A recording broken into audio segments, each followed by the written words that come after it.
Hello guys, welcome back to Piyush Canada. Last जो मैंने unboxing की वीडियो बनाई थी वो आई एम श्योर आप लोगों ने देख ली होगी। तो यार पासपोर्ट मिलने के बाद नेक्स्ट स्टेप होता है फ्लाइट्स बुक करना, लगेज बाय करना एंड पैकिंग करना। तो आज मैंने अपना लगेज तो परचेज कर ही लिया है, जैसे कि आपने कम्युनिटी पोस्ट में देख लिया होगा, एंड मैंने अपनी फ्लाइट्स भी बुक कर ली हैं। तो आज मैं आपको फ्लाइट बुकिंग के बारे में थोड़ी सी टिप्स देने वाला हूँ, एंड मैंने कौन सी फ्लाइट करी है ये भी मैं बताने वाला हूँ। तो बिना कोई टाइम वेस्ट किए लेट्स बिगिन द वीडियो। तो जैसा कि आप जानते हो कि कोविड के चलते इंडिया ने मैक्सिमम इंटरनेशनल फ्लाइट सस्पेंड कर रखी है, एंड जो भी इंटरनेशनल फ्लाइट्स अभी वर्क कर रही हैं वो हमारे एयर बबल एग्रीमेंट के अंदर वर्क कर रही हैं। एयर बबल एग्रीमेंट एज इन के दो कंट्रीज की गवर्नमेंट के बीच एक एग्रीमेंट होता है, एंड कुछ स्टैंडर्ड ऑपरेटिंग प्रोसीजर्स सेट किए जाते हैं, कुछ एसओपी सेट किए जाते हैं कि जिनके तहत आप दोनों कंट्रीज के बीच हम फ्लाइट्स ऑपरेट कर सकते हैं। तो ऐसे इंडिया ने अभी अप्रोक्सीमेटली 27 कंट्रीज के साथ इंडिया का एयर बबल एग्रीमेंट है, जो आप इस वेबसाइट पे देख सकते हो। एंड इसी के अंदर जब आप इंडिया टू कनाडा के बीच स्क्रॉल करोगे तो वहां पे बताया गया है कि कुछ सेलेक्टेड कैरियर्स को ही परमिट किया गया है कि वो India to Canada directly fly करें। इस सब बातों का क्रक्स ये है कि आप देखो इंडिया से कनाडा के बीच बहुत सारी फ्लाइट्स अवेलेबल है, ठीक है। कोई जापान एयरलाइंस अवेलेबल है, डेल्टा अवेलेबल है, और आपका लुफ्थांसा अवेलेबल है, उसके बाद एमिरेट्स भी अवेलेबल है, एंड आफ्टर दैट आपका एयर इंडिया भी अवेलेबल है, एयर कनाडा भी अवेलेबल है। तो जो इतनी सारी फ्लाइट्स अवेलेबल है, इनमें हमारे पास कौन कौन से ऑप्शन है और कौन से हमें बुक करने हैं, कौन से नहीं करने। तो यार एक लाइन में इसको सम अप कर देते हैं, जितनी भी अनफोर्सीन सर्कमस्टेंसेस हमने कोविड टाइम पे देखे हैं उसकी वजह से कोई भी कनेक्टिंग फ्लाइट बुक करना मुझे बहुत ही रिस्की लग रहा है। मैं बहुत ही फ्यूचर में ट्रैवल कर रहा हूँ। तो फॉर एग्जांपल आज डेट है 18 अप्रैल,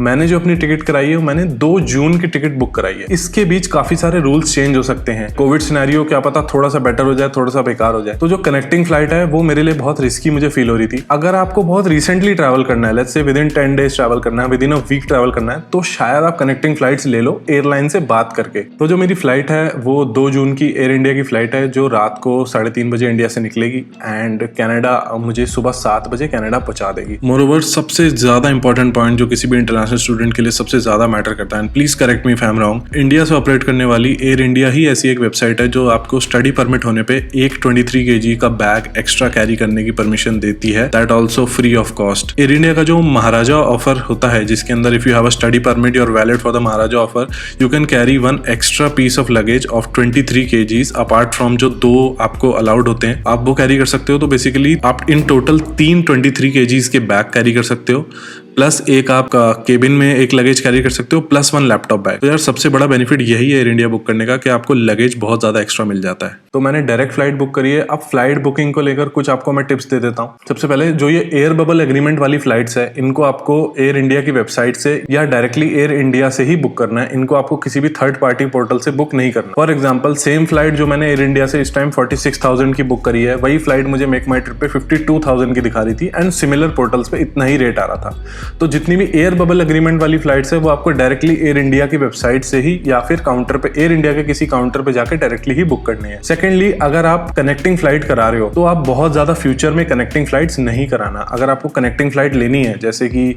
लुफ्थांसा की फ्लाइट है जो वाया फ्रैंकफर्ट जाती है, या फिर और कोई सिमिलर फ्लाइट है, तो आप कनेक्टिंग फ्लाइट बहुत ज्यादा एडवांस में मत बुक कराओ, because there are high chances कि किन्हीं भी 2 कंट्रीज के बीच कभी भी रूल्स चेंज हो सकते हैं, और कोविड के चलते कोई भी 2 कंट्रीज के बीच कभी भी डिफरेंसेस आ सकते हैं। तो क्या पता आपको वहां पे मैंडेटरी क्वारंटाइन करना पड़ जाए या सिमिलर अदर केसेस। अगर आप रिसेंटली ट्रैवल कर रहे हो विद इन 7 डेज 10 डेज, आप अपनी एयरलाइन से कॉन्टैक्ट करो और उसके बाद आप अपनी फ्लाइट्स बुक कर सकते। Number 3, try not to book in an emergency. किसी भी हरी या रश में अपनी फ्लाइट्स मत बुक करो। एटलीस्ट 20 to 25 डेज का आप गैप लेके चलो, क्योंकि ट्रैवल करने से पहले बहुत सारे आपको डॉक्यूमेंट्स अरेंज करने होते हैं, जैसे कि आपको कॉलेज से अपडेटेड LOA भी लेना पड़ सकता है, हो सकता है एनरोलमेंट लेटर भी आपको लेना पड़े, या आपको जो भी है इसी टाइप के सिमिलर कोई भी डॉक्यूमेंट्स आपको लेने पड़ सकते हैं। तो इन डॉक्यूमेंट्स को जो एडमिनिस्ट्रेशन की, कॉलेज एडमिनिस्ट्रेशन की तरफ से डॉक्यूमेंट्स आने में यू डोंट नो कितना टाइम लगेगा, मे बी अ वीक, क्या पता 3 दिन में मिल जाए, हो सकता है 15 दिन भी लग जाए।